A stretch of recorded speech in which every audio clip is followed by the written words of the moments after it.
নমস্কার, কেমন আছেন সবাই? আজ নিয়ে চলে এসেছি চন্দন কাঠ পিঠে। পুলি পিঠে পাটিসাপটা তো সবাই করে।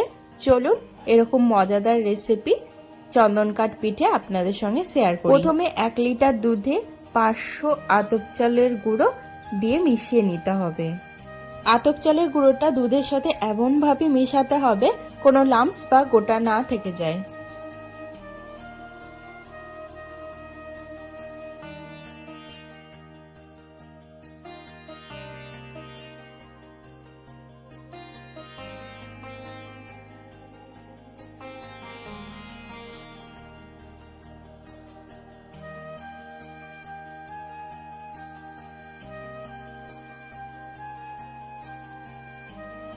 ভালো মতন মিশে গেলে 2 মুঠ নারকেল কোড়া দিয়ে দেবো।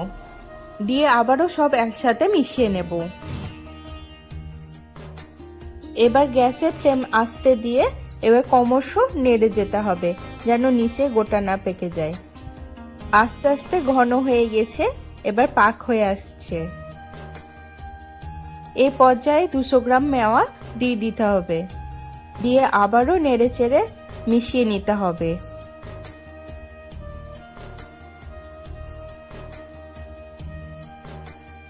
মেওয়াটা মিশে গেলে এবার পরিমাণ মতন চিনি আর গুড় দিয়ে দিতে হবে। দিয়ে মিশিয়ে নিতে হবে। আমাদের পিঠের পাক হয়ে গিয়েছে। এবার নামাবার আগে কাজু বাদাম কুচি দিয়ে নামিয়ে নেব। এবার একটা থালায় আগে থেকে ঘি মাখিয়ে রাখা থালায় পিঠের পাকটা দিয়ে দিলাম। দিয়ে এবার সমান করে মেলে দিতে হবে। ঠান্ডা হয়ে আসলে এবার নিজের ইচ্ছে মতন বরফি বা চৌকো শেপে কেটে নিলে রেডি। আজকে চন্দন কাঠ পিঠে আপনাদের কেমন লাগলো অবশ্যই কমেন্টে জানাবেন।